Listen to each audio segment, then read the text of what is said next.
Bem, gente, então, bom dia. Meu nome é Vitor Damiani, eu sou, junto com a Carol, coordenador.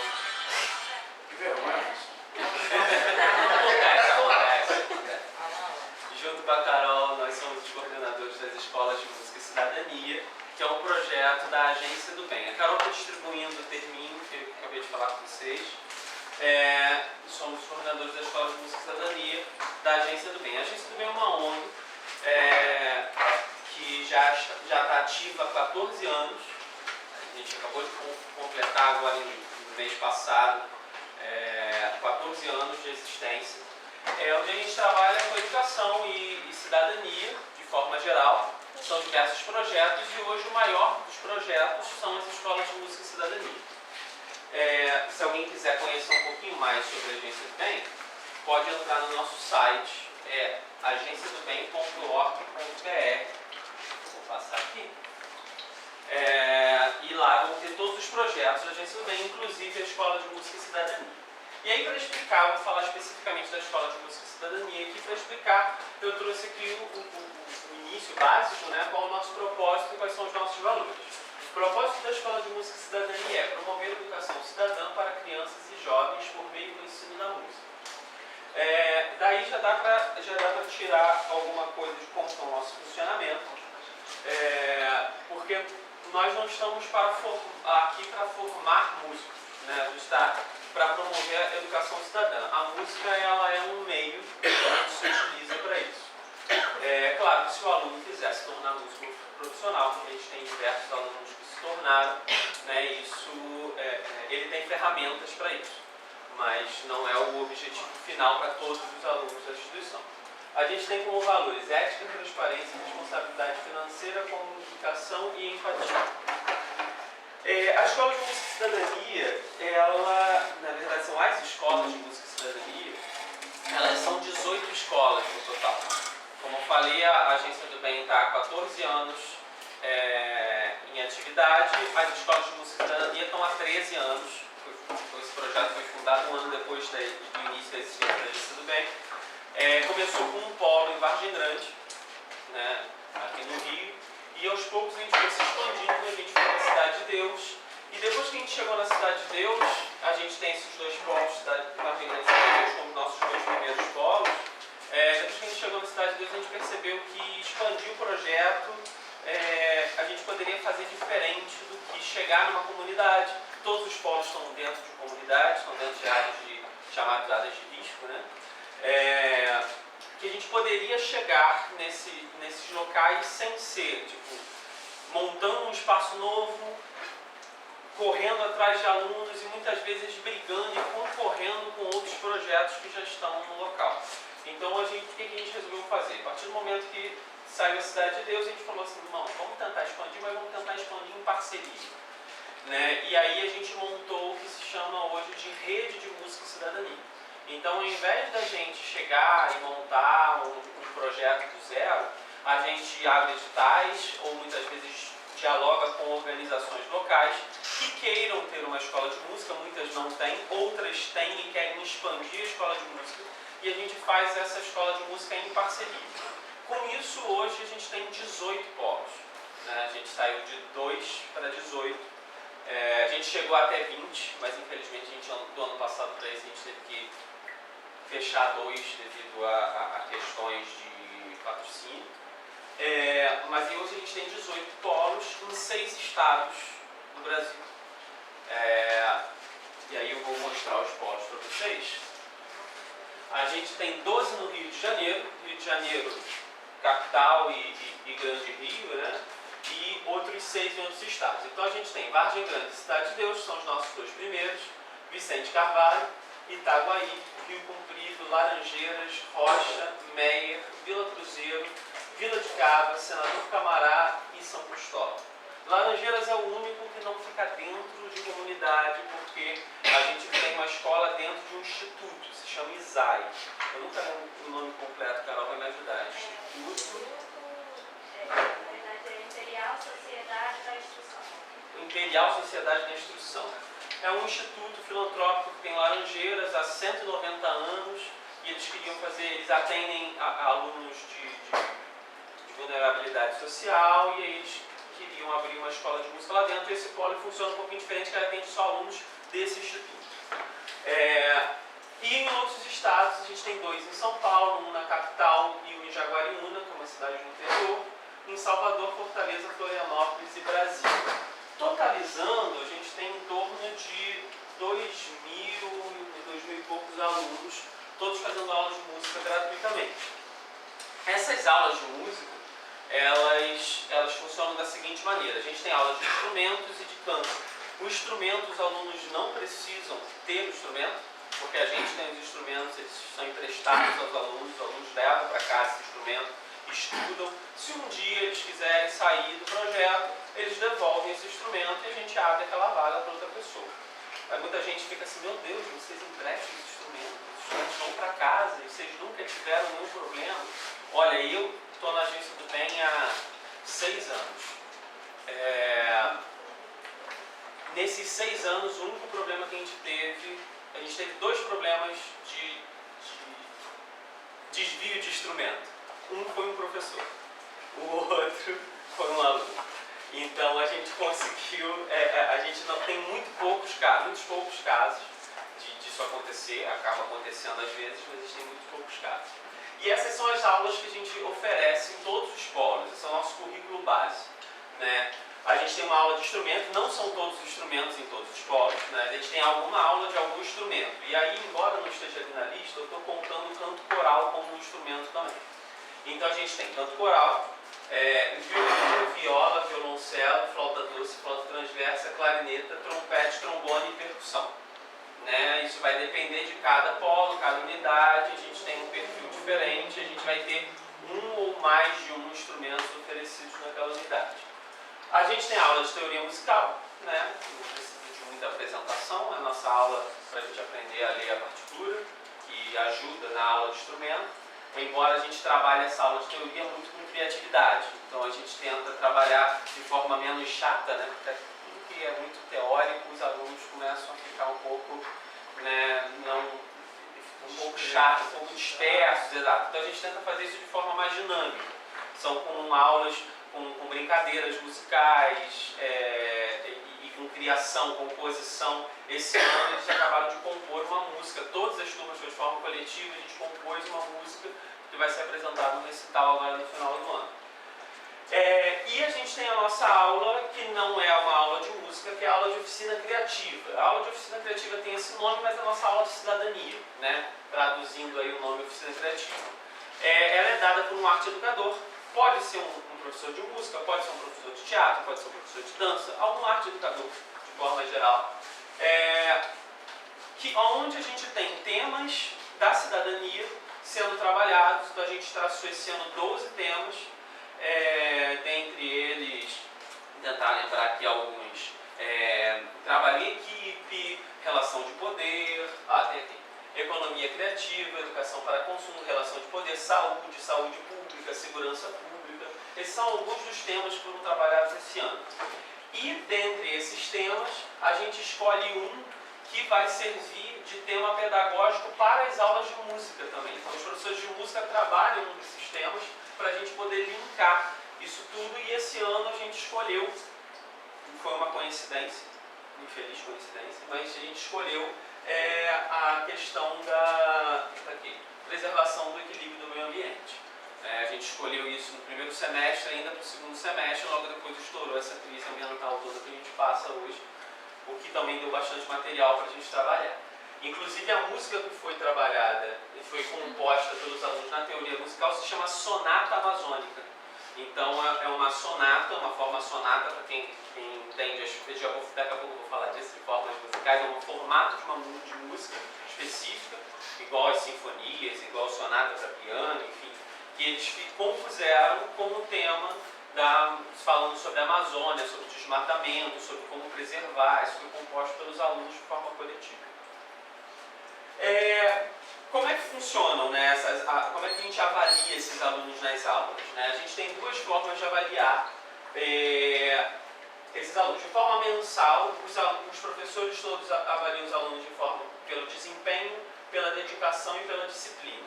Disciplina, né? Ok. o desempenho e a dedicação, muitas vezes porque o aluno é dedicado, está lá, está estudando e tudo isso, mas na prática ele não tem um desempenho tão bom. Ou o contrário, inclusive a gente tem bastante alunos que às vezes é assim, né? Que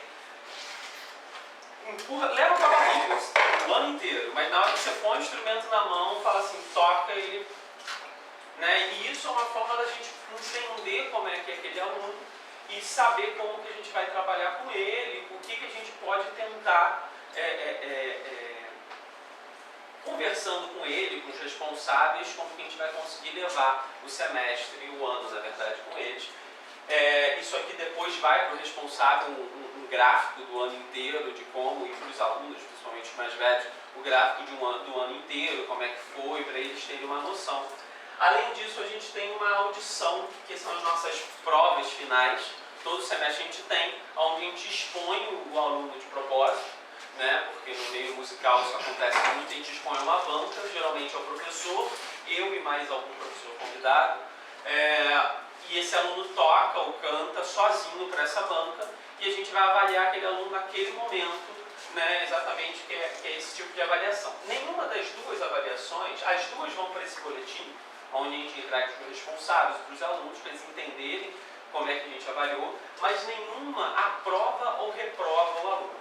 Isso é uma avaliação do aluno para a gente entender como que vai ser conduzida a aula, mas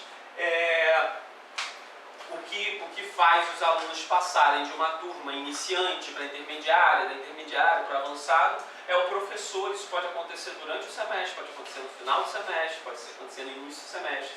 O professor vai olhar para o aluno e falar, não, peraí, vem para a turma mais avançada um pouco, porque você já está se desenvolvendo mais rápido do que os outros da sua turma. Enfim, então não é essa avaliação que faz isso. Carol? Além disso tudo, dessas escolas, dessas 18 escolas, a gente tem uma orquestra, que se chama Orquestra Coro Nova Sinfonia.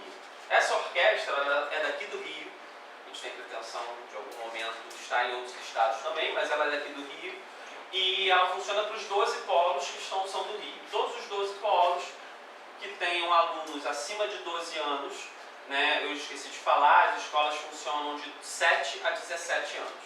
É a nossa idade, o nosso público-alvo. E todos os polos que têm alunos acima de 12 anos, que já estejam há algum tempo, pelo menos há um ano na escola de música, esses alunos podem se inscrever, se quiserem, para a Orquestra Coro Nova Sinfonia. É um grupo de 42 jovens dessa faixa etária. Na verdade, a gente passa da faixa etária com o pessoal que está na orquestra. A gente pode ir até 26 anos de idade, porque esse grupo aí sim já tem um trabalho visando um pouco na profissionalização, embora também não vão sair todos profissionais, mas a gente já tem um trabalho um pouco mais voltado para isso. A gente tem os nossos concertos de domingo, que acontecem no Teatro dos Grandes Atores na Barra da Tijuca. Todo final de temática, a gente ali acho que está escrito que tem temáticas, como eles são estudantes, a gente não tem como fazer como numa orquestra profissional, onde cada apresentação é algo diferente. Então a gente faz curtas temporadas, a gente faz um tema. Então, por exemplo, esse ano a gente teve no início do ano o tema clássicos, né, música clássica. Então a gente ensaiou esse tema clássico e fez uma curta temporada no final de 2 meses, 3 meses de ensaio. E a gente fez 2 concertos seguidos no Teatro dos Grandes Atores, são nossos concertos de domingo. Depois a gente trabalhou o tema de rock, então a gente fez rock and roll com orquestra, já que estava aí o clima do Rock in Rio e tudo. Trabalhamos 2 concertos de rock. E agora a gente já encerrou o ano esse ano, a gente teve que encerrar um pouco mais cedo. A gente fez musicais e a gente ensaiou e fez 2 concertos musicais. Além disso, a gente tem apresentações externas, porque o concerto de domingo é a nossa série própria de concertos.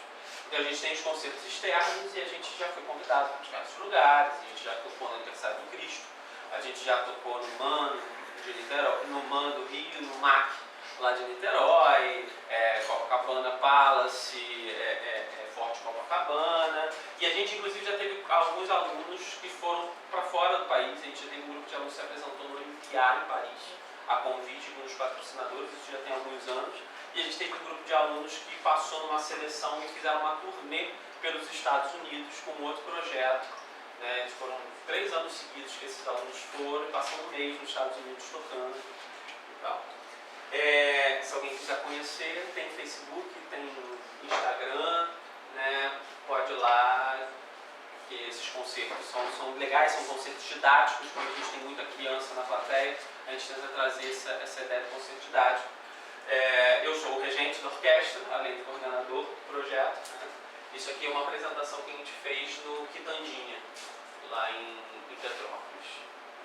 Bem, apresentei o projeto, né? Mas quando a gente foi pedido pelo Ministério que a gente viesse nas escolas falar com professores e alunos, a gente pensou, o que a gente vai falar? Né? E aí eu fui começar a pensar o que envolve música que a gente muitas vezes não para para pensar. E a música envolve escuta. Então eu resolvi falar sobre escuta. E eu não pedi para vocês se apresentarem, não é porque eu sou mal educado, é porque tinha um propósito nisso. Né? Então agora a gente vai se apresentar. Mas antes eu vou fazer uma pergunta para vocês. Já que a gente fala de escuta, a gente escuta algo, né? E aí eu ia perguntar para vocês acham que a gente consegue se expressar através de som? Não estou falando música. Som, apenas sons. Então a gente vai fazer isso aqui agora. Eu vi umas cabeças assim simples. Então a gente vai fazer isso aqui agora. Eu vou pedir para que vocês se apresentem, falem o nome de vocês, mas todo o resto que vocês vão falar, vocês não vão falar com palavras. Vocês vão falar através de sons.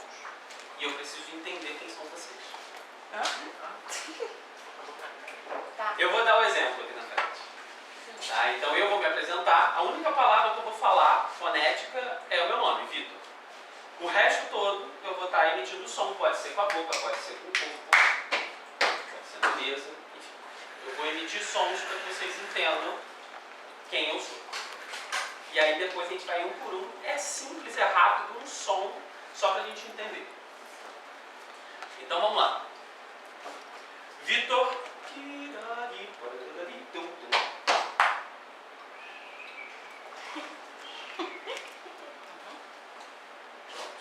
descrevi através de poucos sons. Então agora eu quero que vocês, um por um, vá fazendo isso. Vamos começar. Quer começar por quem está mais perto ou quem está mais longe? Quem está mais longe? Vamos começar com eles dois que estão lá atrás? Eu não sou professora. Tá aqui, já vai Vai lá, a criatividade tá a flor da pele. Vamos fazer com a professora que chegou atrasada. Boa! Tadinha. Por unanimidade. Cala a boca, Magda. Magda. Boa.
Deu pra escutar, deu pra escutar. Boa.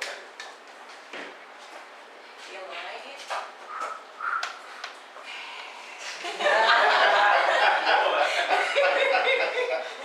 Tatiana.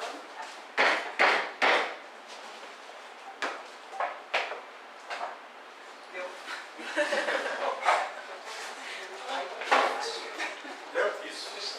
Antônio.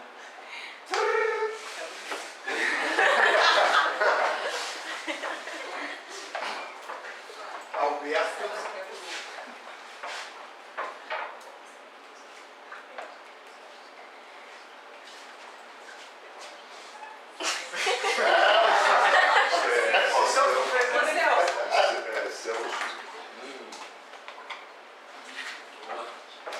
Felipe.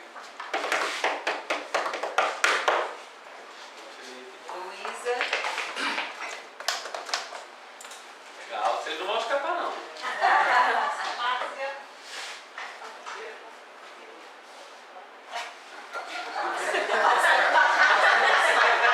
Isso, Márcia, Bahia. Eliane.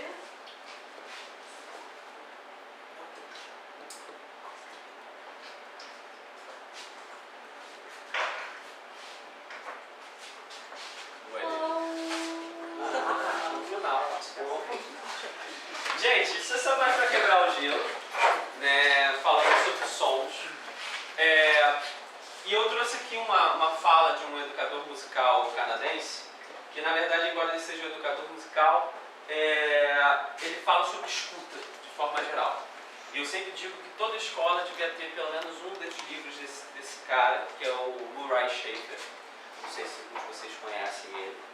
O Schafer, ele fala o seguinte, ele fala sobre sons de ambiente, ele dá o nome disso de paisagem sonora. Ele fez esse termo, ele criou esse termo lá nos anos 80, 70, 80 mais ou menos. E ele fala o seguinte, que a gente deveria apresentar aos alunos de todas as idades os sons do ambiente, tratar a paisagem sonora do mundo como uma composição musical, da qual o homem é o principal compositor, e fazer julgamento críticos que levem à melhoria de sua qualidade. Bem, vocês acham que a gente produz muito som? Nós, seres humanos? Né? O Schafer ele fala um pouco sobre isso. E aí, para dar um exemplo disso, o Schafer tem um livro chamado Educação Sonora. É um livro maravilhoso, esse eu acho que é um livro que deveria ter em todos os lugares. São 100 exercícios, é um livro prático, não tem muita teoria no livro. São 100 exercícios para que a gente aprenda a escutar. E aí eu queria fazer o primeiro exercício com vocês, que é um exercício muito fácil. Ele vai aumentando a dificuldade ao longo do livro. O primeiro exercício desse livro é um exercício muito fácil para a gente discutir um pouquinho sobre essa fala. Eu vou pedir que a gente fique um minutinho de olho fechado, escutando tudo. E depois a gente vai falar sobre o que a gente escutou. Vamos lá, pode começar.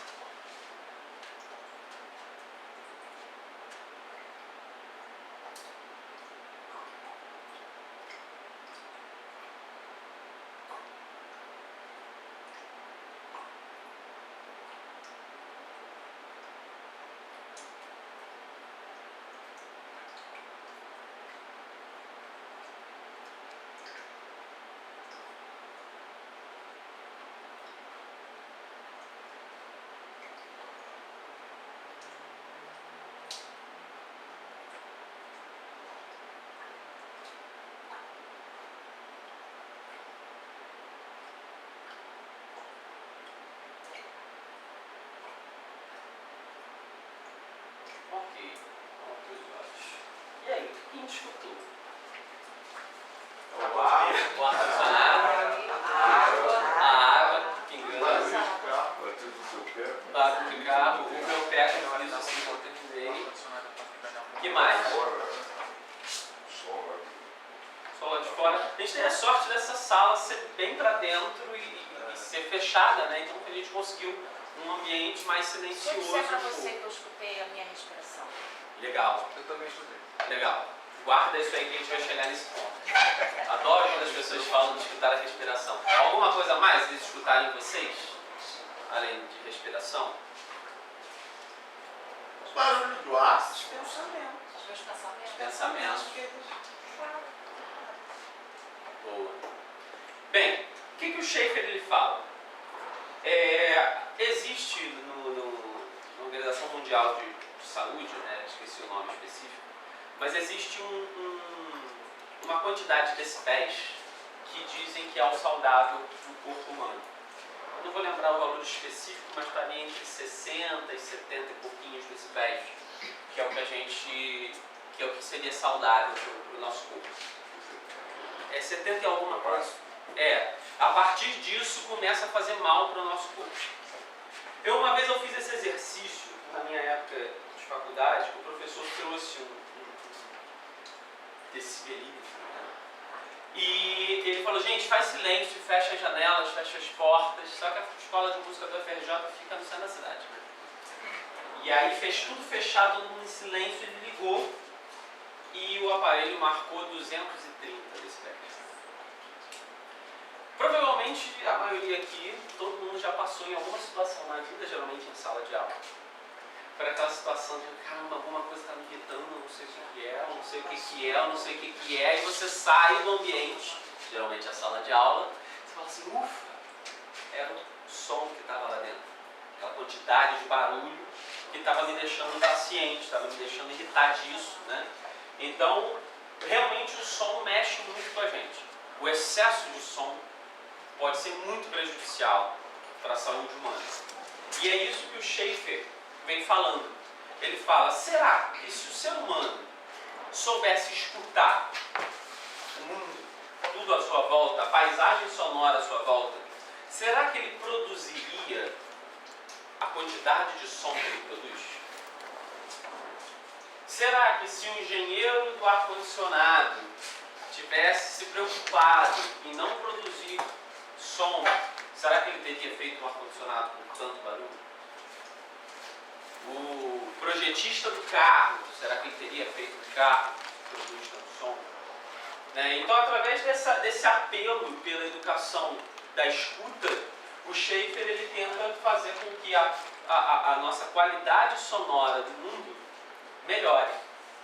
Né?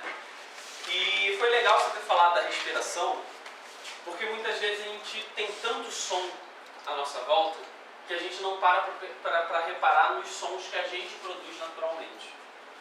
Né? Existia um compositor norte-americano, ele faleceu nos anos 90, chamado John Cage. Não sei se vocês escutaram falar dele. O John Cage era um compositor de música de concerto, bem experimental, aquelas coisas bem malucas. E ele fez uma música chamada 4 minutos e 33 segundos. Uma música famosa, a mais famosa do John Cage, em que ele escreveu para o maior pianista da época. Isso foi lá nos anos 60, se não me engano. Escreveu para o maior pianista da época, se não me engano foi o Rubinstein. No Teatro de Nova York, principal teatro de Nova York, o pianista entra no palco, a partitura está no piano, ele senta, pega o relógio e marca 4 minutos e 33 segundos. Depois ele trava o cronômetro, agradece ao público e sai. É óbvio que todo mundo vaiou. Ninguém entendeu o que ele estava falando. Mas meses depois das críticas, as pessoas começaram a relatar que estavam escutando os sons da rua, que estavam escutando as pessoas andando no teatro, os funcionários do teatro, escutando a respiração. Né? E o John Cage ele quis exatamente com esse experimento falar um pouco sobre isso. Ele, antes de compor essa música, né, ele se trancou numa sala de isolamento sonoro e ficou lá durante algumas horas para tentar escutar quais sons que o corpo humano faz.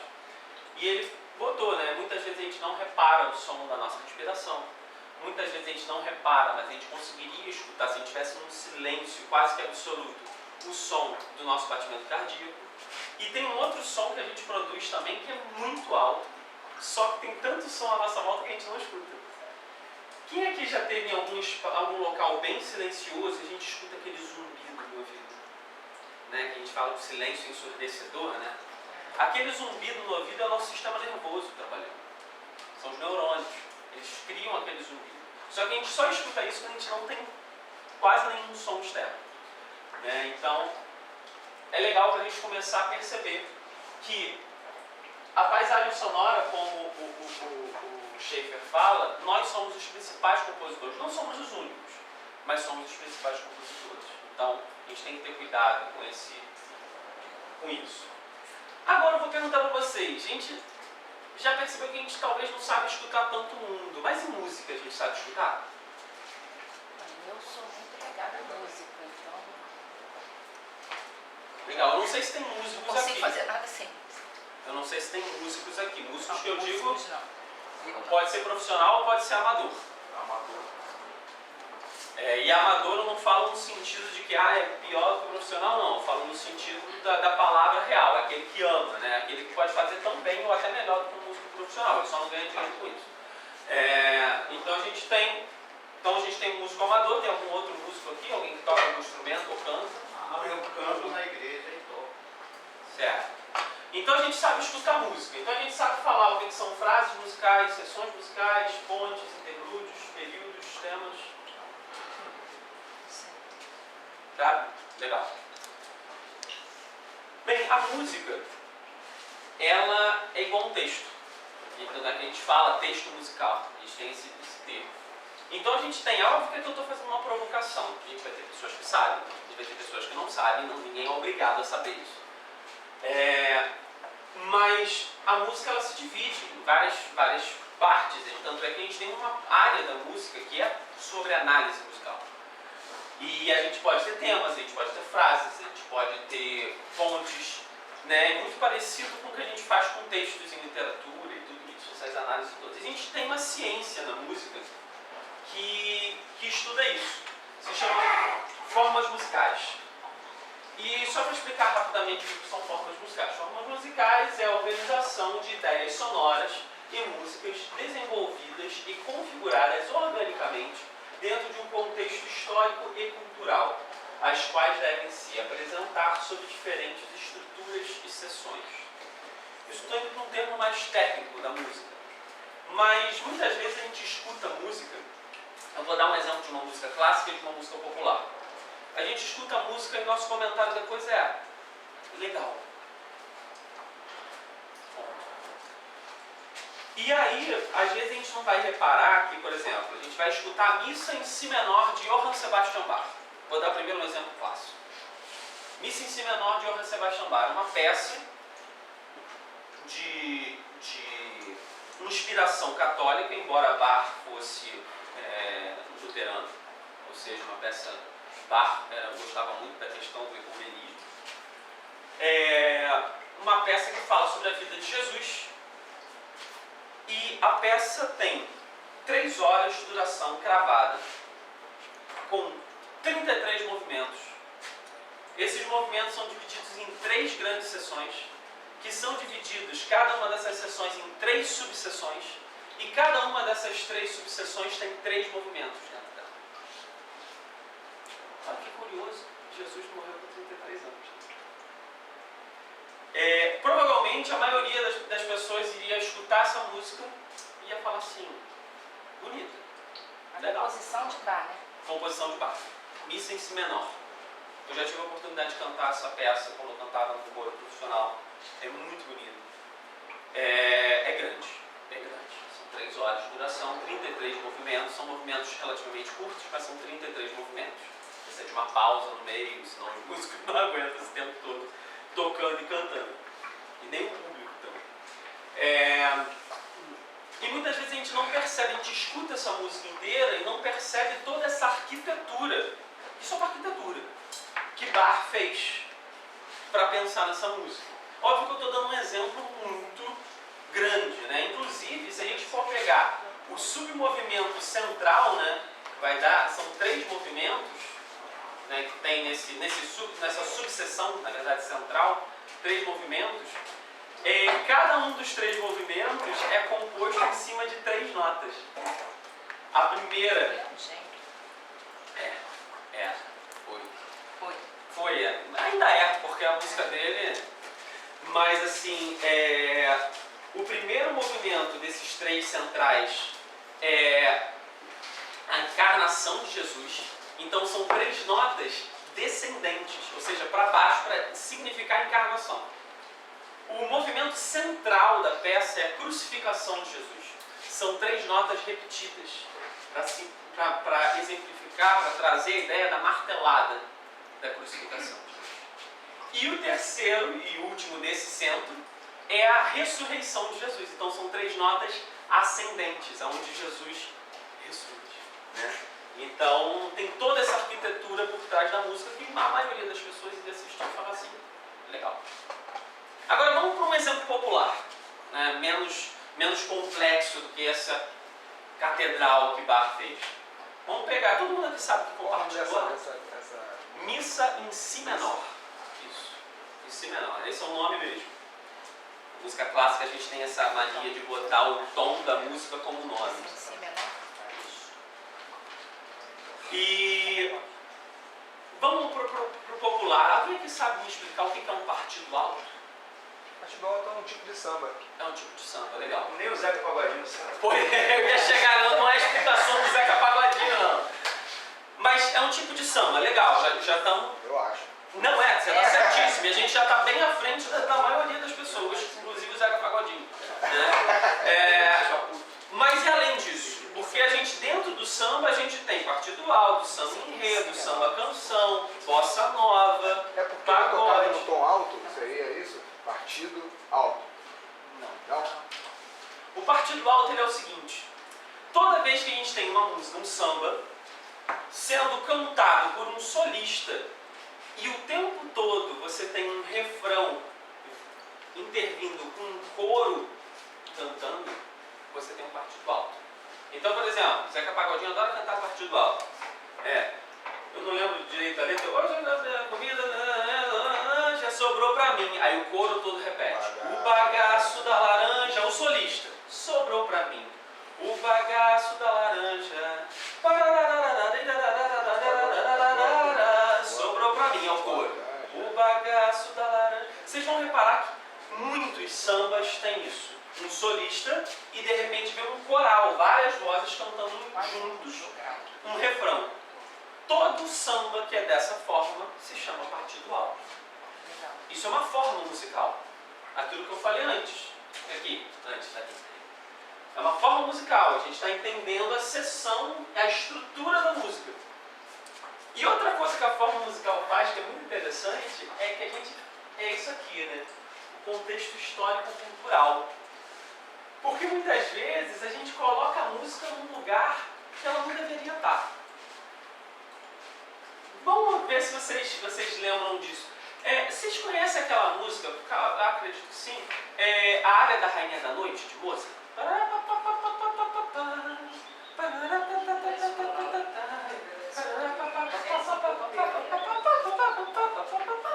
Né? Quando a gente escuta essa música, qual é a primeira coisa que vem na cabeça? Edson Cordeiro, ótimo, legal. Essa é uma das respostas que eu esperava. Edson Cordeiro cantando. Edson Cordeiro só vem na minha cabeça. Que mais? Quem A mais? propaganda de um carro. Não, que mais? Que? A propaganda de um carro que tinha essa música. Maravilha, maravilha. É esse ponto que eu queria. Todo mundo lembra dessa propaganda lá dos anos 90? Um carro no meio da floresta, andando, e o Edson Cordeiro cantando atrás.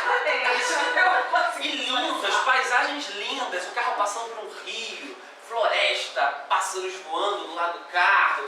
Maravilhoso. Bem, essa música é uma jura de morte. A mãe jurando a filha de morte. Tem nada a ver. Olha o contexto histórico aí. Mas ela é ressignificada, né?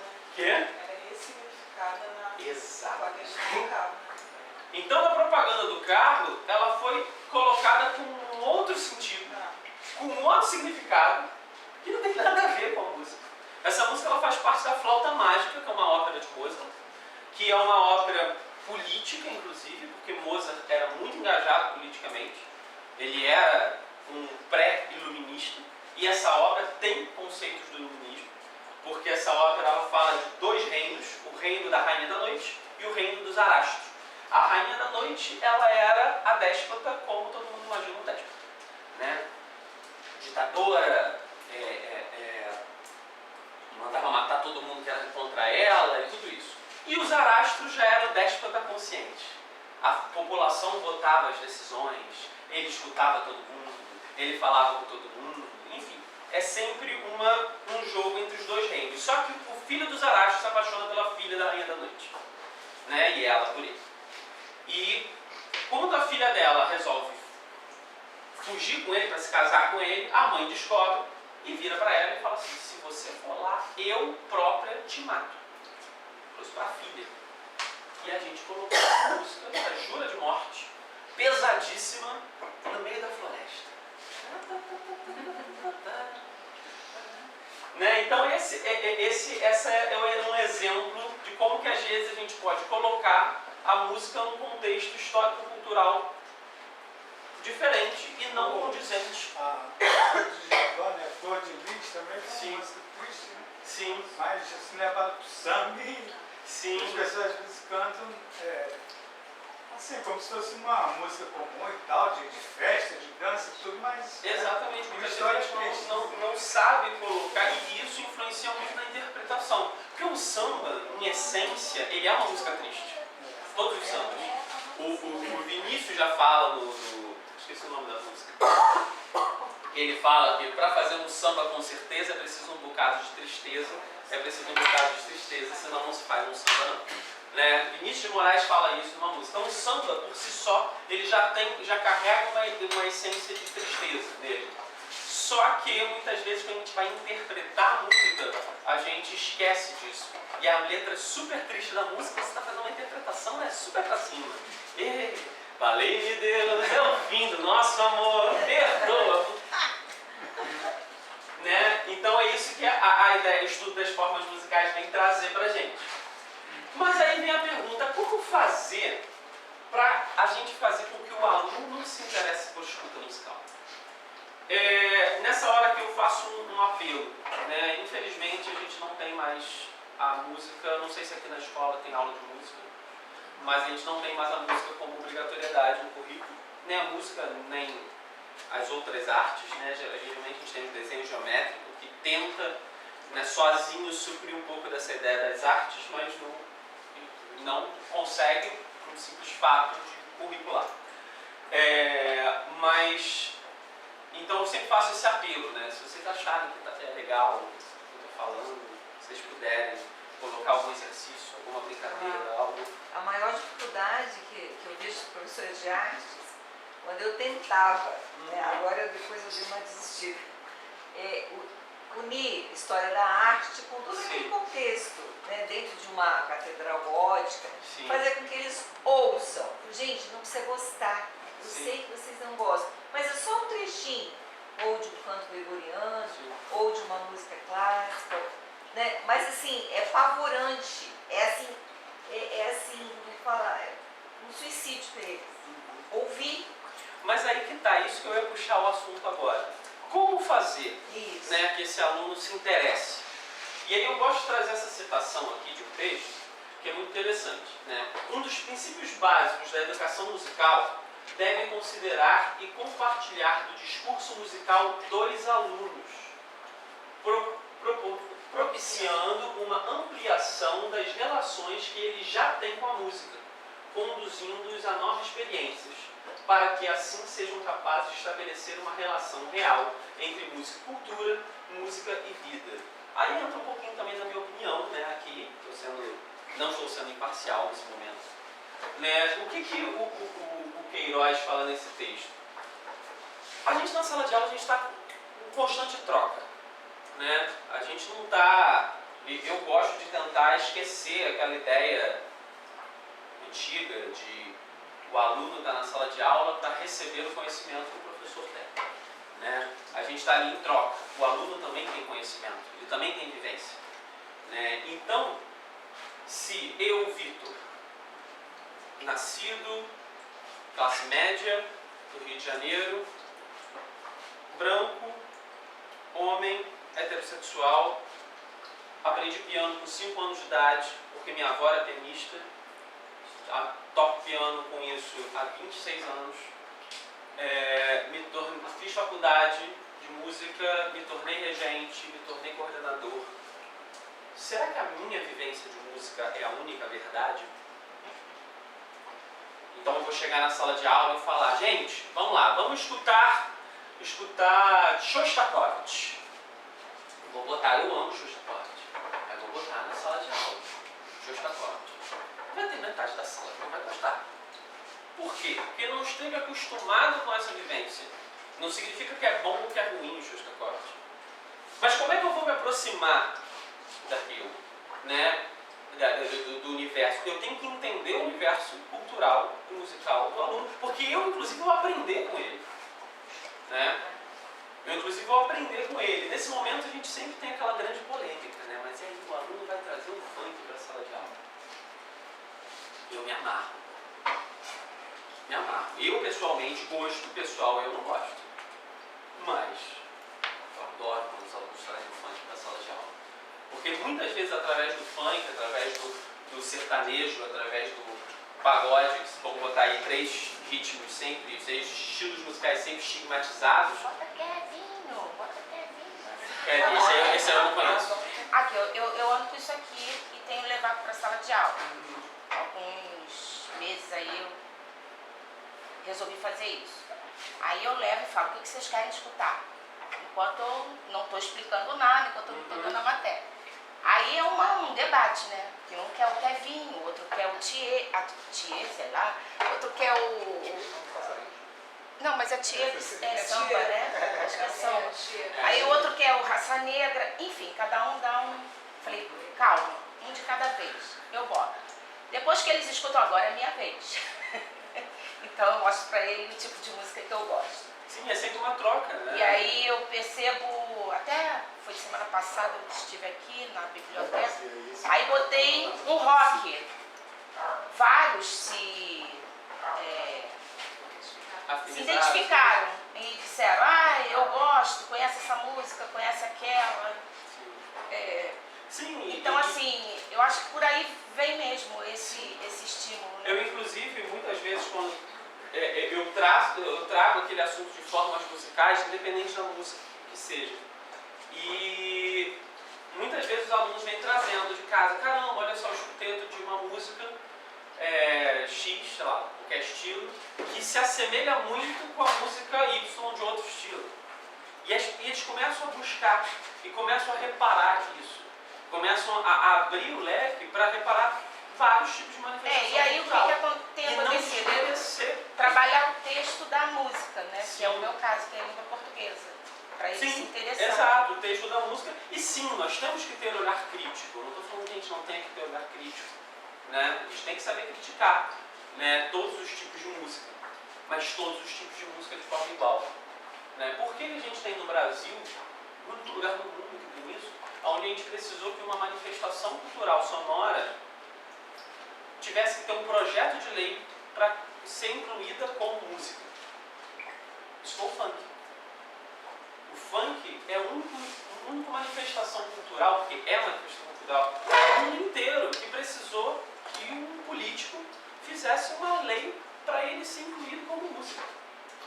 Só perguntar, uma colega minha que ela é aula de música, uma vez ela falou comigo que o funk, que a música tem 3 pontos, né? Que é a melodia, a harmonia, eu não lembro da outra, que o funk falta, ritmo, funk com certeza tem, mas esses 3 pontos que tem que ter uma música, o funk Faltaria um. Na verdade o funk tem esses 3, mas aí eu ainda vou te perguntar uma coisa. Depende do que a gente está chamando de música. Aí a gente chega num discurso mais profundo. O funk ele atende esses três quesitos. Mas por que eu estou falando isso? Porque se a gente for pegar pela ser chato, né? Agora eu vou ser chato. Se a gente for ser chato e pegar pela história, o que significa a palavra música? Alguém já viu a etimologia da palavra? Música significa feito pelas musas. Né? A gente tinha na mitologia grega as 9 musas, filhas de Zeus, cada uma responsável por uma manifestação da linguagem humana. Uma era da escultura, outra da arquitetura, outra da pintura, outra da literatura, a outra da manifestação sonora, que não tinha o nome de música. Enfim, e assim por diante, eram 9. Tudo que as musas faziam era música. Então, arquitetura está dentro de música, escultura está dentro de música, teatro está dentro de música, tudo é nome de música. Quando Roma ascende ao poder, Roma, em latim, tem um outro nome para aquilo, que se chama artes. Então, Roma usa o termo artes e incorpora o termo música apenas para a manifestação sonora, o que antes era tudo. O que a gente chama de artes antes era música. Né? E aí eles colocam, não, então a manifestação sonora vai ser chamada de música e a gente vai chamar tudo de artes. Né? Isso, latim, lá Roma Antiga. Beleza, vem a Idade Média, a gente continua fazendo as artes e a música. E aí termina ali no finalzinho da Idade Média, iníciozinho ali da Renascença, mais ou menos, a gente tem as grandes navegações. E os europeus começam a se espalhar pelo mundo. E aí eles chegam primeiro na África, depois na Ásia, depois nas Américas, e aí chegam e escutam um indígena aqui das Américas fazendo lá a manifestação sonora deles. E fala assim, legal, música indígena. Aí chega lá na África, vê as pessoas que vivem lá fazendo a manifestação sonora deles, legal, música africana. Na Ásia, música asiática. Na Oceania, música, né, aborígene. Alguém perguntou para essas pessoas se eles chamam isso de música? Provavelmente tinha outro nome. Então, a partir do momento, hoje, isso se popularizou. E hoje a gente não consegue mais se dissociar do termo música. Mas música, quando a gente fala música, a essência da música, a gente está falando da manifestação sonora produzida na Europa. Vinda da Europa. É claro que o mundo inteiro se misturou. E o funk é uma derivação de mistura. Né? Porque o funk ele vem do soul music lá dos Estados Unidos, do funk dos Estados Unidos, que já é uma mistura de música da África com música da Europa, que se misturou lá, que veio do Brasil e aqui no Brasil encontrou outras coisas, inclusive as religiões afro-brasileiras, porque essa batida, inclusive é a mesma batida do maculelê. Eu sou capoeirista, durante bastante tempo fui, pratiquei capoeira, e a mesma batida do maculelê, que eu não vou lembrar qual é agora, mas é a mesma batida de um santo, de candomblé e de umbanda. Assim como outros, assim como o samba também assim como... Tem um historiador, o Luiz Antônio Simas, ele é professor de história e ligado, né, ao candomblé, regiões matriz africanas, pesquisador, e ele sempre fala que ele usa o funk e ele sabe, ele conhece justamente quais são os santos, né? Exato. Que cada uma das Sim, batidas... sim. Eu não tenho isso de cabeça, eu já li conhece. coisa dele falando sobre isso, mas eu não tenho de cabeça isso aqui Eu agora. lembrei agora que tem um funk que é um sucesso muito grande, chamado Bumbum Tantan, Sim. que é um sampleado, se eu não me engano, da Minota, não, de Si. Eu esqueci o nome do bar. Do bar, é a tocata em Si maior de bar. Que é pra flauta, né? Isso. E é um sampleado disso, é o funk, né? Sim. Ele emenda uma coisa ou outra. Então, assim, por que eu puxei essa discussão toda, né? Se a gente está chamando de música o que a gente popularmente chama de música, hoje, né, não pegando o contexto histórico, qualquer manifestação sonora intencional é música. Qualquer manifestação sonora intencional é música. Inclusive o 4 minutos e 33 segundos do John Cage, que ele de propósito quis fazer silêncio durante 4 minutos e 33 segundos para que as pessoas tivessem um efeito. É música. Pode não ser música, né? Não teve o som do instrumento, mas teve a paisagem sonora. Agora, se a gente for falar da música, da origem da palavra música, né, que é a manifestação sonora feita na Europa, o funk ainda assim se encaixa porque ele tem um pouquinho, né? A maior parte do pé do funk está nas origens africanas, mas ainda tem lá um pouquinho de mistura lá também. Então ele ainda se encaixa, mas tem outras manifestações que não vão se encaixar. Né? Então vai depender muito de que termos a gente vai estar utilizando para isso. Bem, aí ficou um pouquinho em cima ali, mas tranquilo. E aí eu queria trazer 2 exemplos de exercícios que a gente poderia fazer né, para estimular uma prática musical. Né? Como eu falei de partir do princípio da vivência musical dos alunos, né, eu estou partindo do princípio que vocês aqui são alunos, então estou pegando uma música que certamente foi da vivência de vocês, né, que é a Se Essa Rua Fosse Minha. Tá um pouquinho, ficou em cima aqui na hora de botar no PowerPoint, mas a gente sabe a letra da música, só a primeira estrofe. Descobri agora que eu tava errado. E aí eu Descobri agora que queria... eu tava errado. E aí eu queria... É ela brilhar, mas é lá brilhar. É lá brilhar. Ela mandava ela brilhar. E aí eu ia pedir para vocês o seguinte: vamos cantar essa música junto?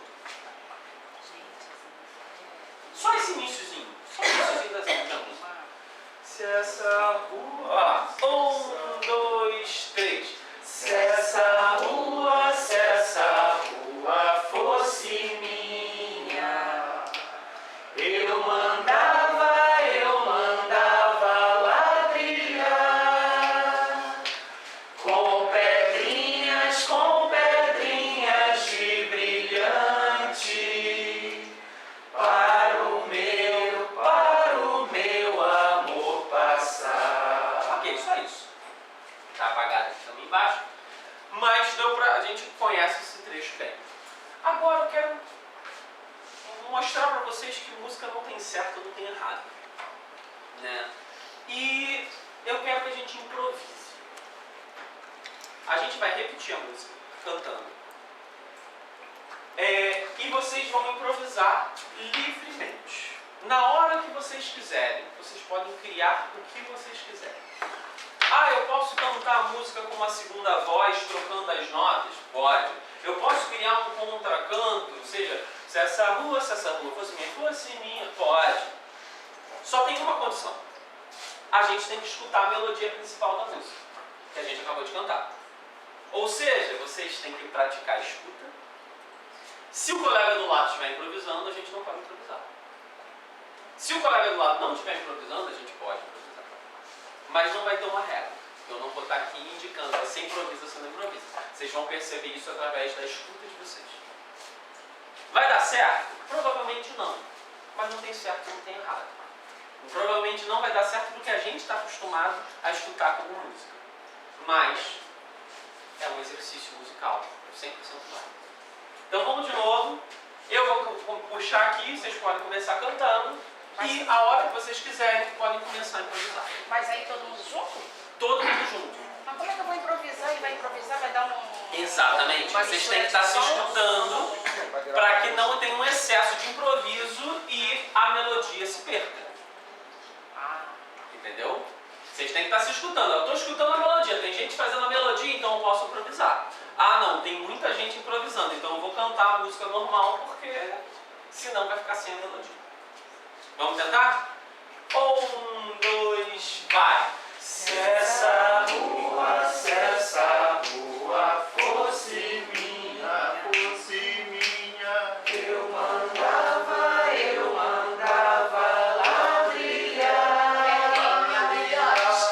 com pedrinhas De sabão.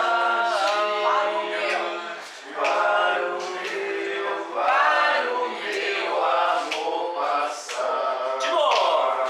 Ei! Se essa rua fosse minha, eu mandava ladrilhar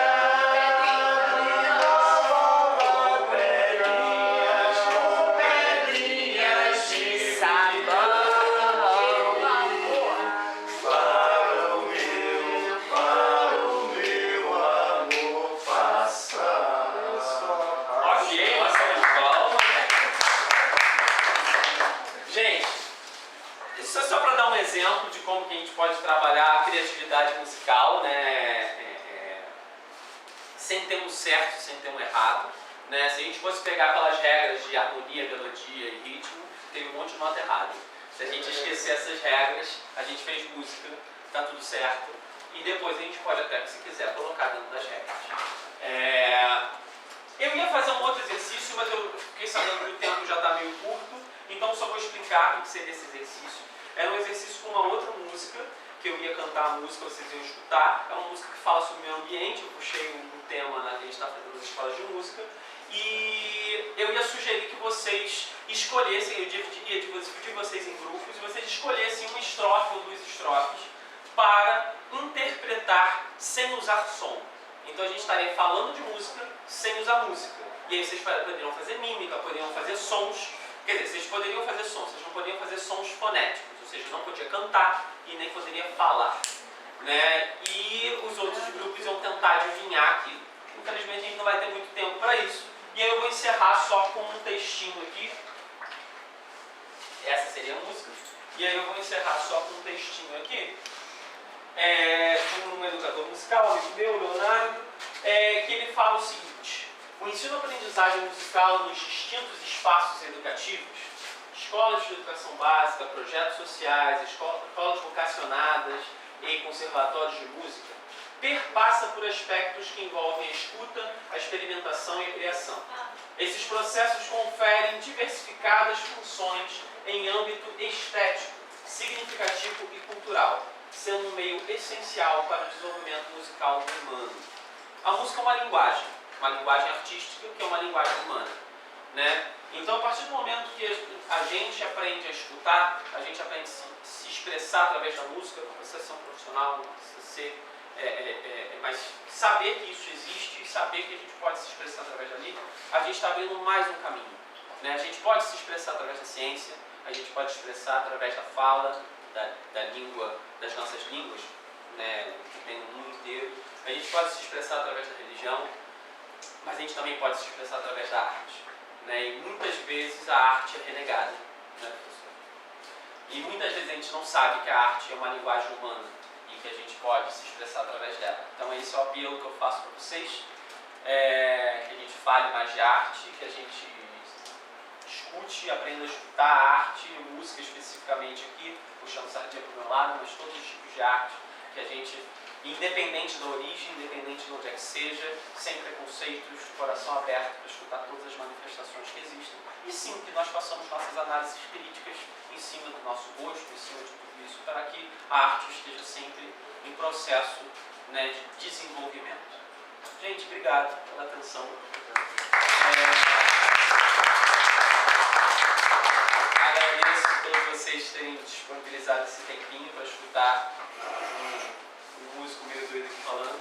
Pode trazer aqueles meninos novamente num local fechado. Sim, Ficou tão bacana, sim. A mas gente ali- trouxe eles na terça-feira à tarde, assim, nem todo mundo Isso, foi. foi Mas foi maravilhoso. legal o som, até que ali de perto, pra você escutar bem. Se Mas o fosse André num me lugar pediu a fechado. gravação, a gente fez a gravação também, eu vou passar para vocês, a gente vai combinar de voltar aqui algum outro dia para cantar de novo. Na verdade, a gente está combinando com o André para a gente aproximar mais, trazer mais os meninos aqui e a gente fazer essa troca. Exato, eu inclusive também. Uma oficina dessas Pra 2020. seria bom, né? Sim, Para os sim. alunos. Inclusive fica também aqui o convite, esse ano não tem mais, devido a N questões, a gente teria concertos ainda mais esse ano da orquestra, mas devido a questões de patrocínio, a gente sabe que vocês sabem que não está fácil para a arte, para a cultura no Brasil, a gente teve que encerrar as apresentações da nova sinfonia, que é a nossa orquestra, agora em novembro, nada, em outubro, em novembro não teve atividade, mas a partir do ano que vem a gente retorna, então, inclusive se vocês Vocês quiserem são gravar de que local? quê? Na verdade, a gente tem 12 escolas, né? O É. escritório fica na Barra, mas a gente tem Cidade de Deus aqui, em Vicente Carvalho, a gente atende ali na São Martinho. Sim. Na São Martinho as aulas são de canto coral. Gente, aqui, rapidinho, aqui tem as referências biográficas dos livros que eu usei para fazer esse materialzinho, né? Esse livro aqui do Ricardo Rocha, que é um regente da Companhia Baquena Brasileira, foi meu professor, inclusive, de regência, sobre análise musical, ele analisa as 9 sinfonias de Beethoven no livro, é um livro mais técnico, mas ele fala sobre as formas musicais. E 3 livros do Schaeffer, que são Afinação do Mundo, Educação Sonora, aquele de exercícios, e o Ouvido Pensante. O Ouvido Pensante é o livro mais famoso do Schaeffer, onde ele coloca toda a teoria dele. Mas essa Educação Sonora vale muito a pena dar uma folheada, porque tem muitos exercícios. Esse que eu fiz, ele vai evoluindo depois até mais complexos. Tudo isso. Enfim, gente, obrigado. E a gente combina também, se vocês quiserem levar os alunos no concerto ano que vem, reserva lugar e tudo isso. Se vocês quiserem ir também, fica à vontade. 2020 a gente vai se aproximar mais. E agora 2019 já tá na porta. 2019 já foi. Obrigada, Grazi. Legal. Ah, você vai entregar?